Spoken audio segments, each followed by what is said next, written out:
Alright, what's up everybody? Thanks for stopping by my channel. My name is James. This is the Fresh Outta 24 Breakfast Crits and Grits Sea Race, which happened on December 16th, 2024. I started Zwift racing last week, and I posted my first ever Zwift racing video 2 days ago? 3 days ago? And it kind of blew up. I didn't really expect that many people to be interested in watching this, but there are over 3,000 views currently, which is great.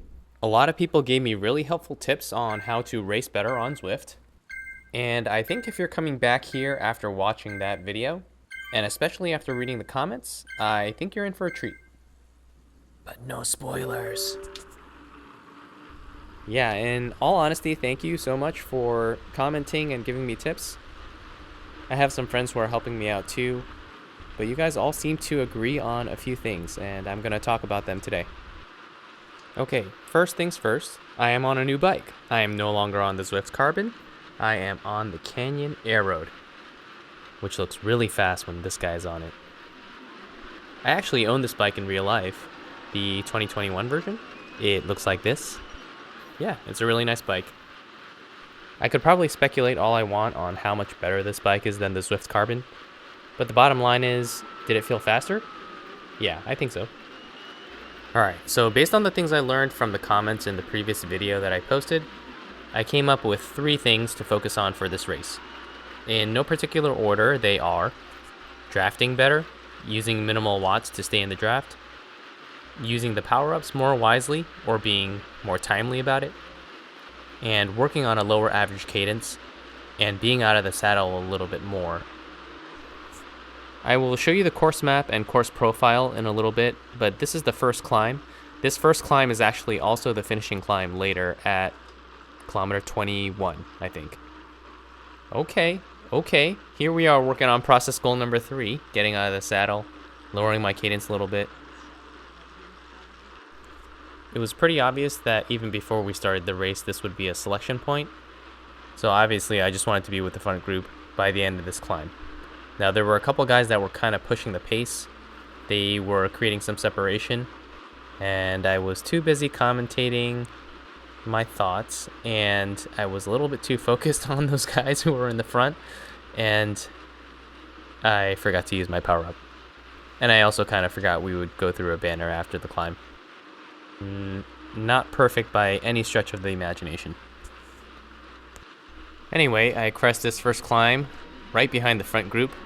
I was kind of dangling off the back and probably had to pedal much more than I would have if I was just directly in the draft, but I'll fast forward to some more of the critical parts of the race, and even as I fast forward, you can probably see whether I'm drafting well or not. It took me maybe like 4 kilometers or so, maybe a little bit more, to really settle into feeling the flow of the pack, but I think I got the hang of it. Alright, I think now is a good chance to show you guys the course map. So as you can see, it starts with the climb. There are a bunch of rollers on this course.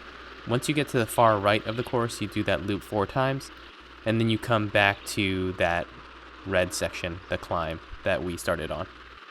So I'm new to this, right? So what I did was I took about an hour to warm up and recon the course.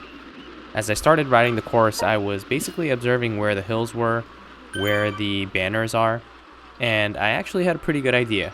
I ended up writing down the kilometer markers for the banners and also for the climbs, which I labeled as selection points. So as you can see, there was quite a lot of BS going around. Bad joke. Honestly, it turned out to be a really helpful thing. I think the most helpful part of it was knowing how many banners would be left before the finish, because what I wanted to do is I wanted to save a feather for the finish, and that was very obvious. And in this particular race, the only 2 power-ups you could get were either the feather or the anvil.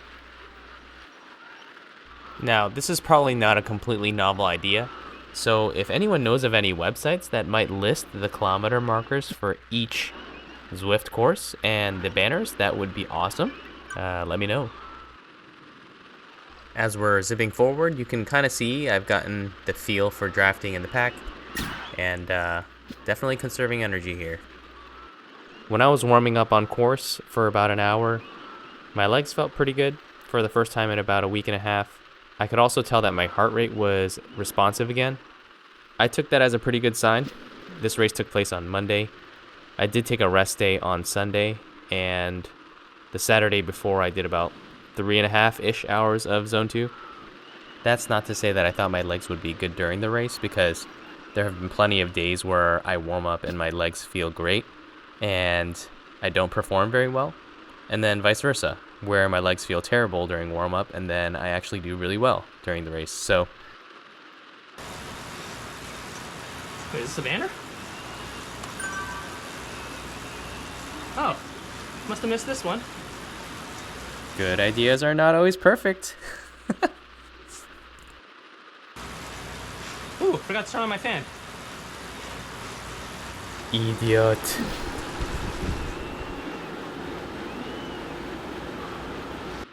Alright, so editing these videos kind of takes a while. Longer than I would like it to.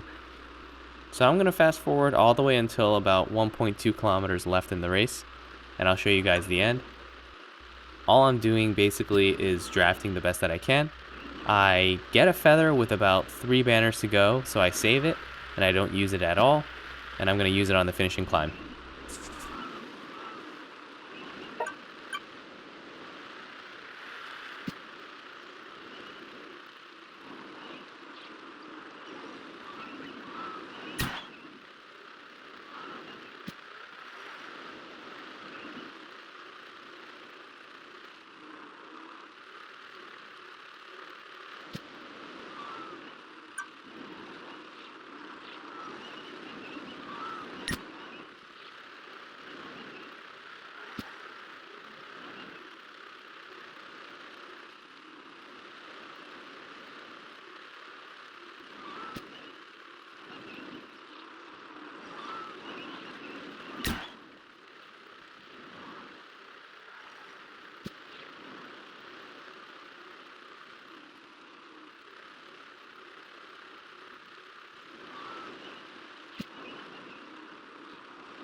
Alright, this is it. 1.2 kilometers to go. I've been conserving as much energy as possible for this moment. Now, first of all, can anyone tell me what happens here? Look at this guy in front of me. Where'd he go? There's a huge gap in front of me now. Anyway, I started this climb probably a little bit too far back, and I definitely observed that during the race. This is the steepest part of the climb here, but I don't use my feather because I am taking everyone's advice and saving it for a solid finish. Too far. Hopefully. I don't panic. I just try to measure my effort, and I am picking off riders one by one, trying to get a draft when I can.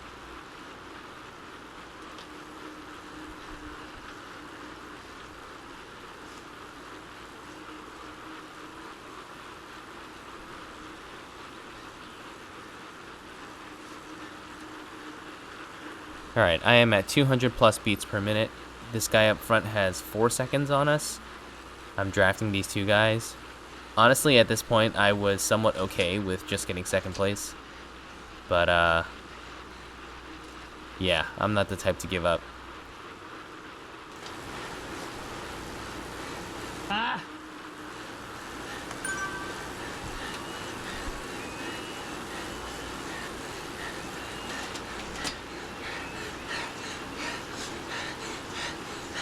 Come on!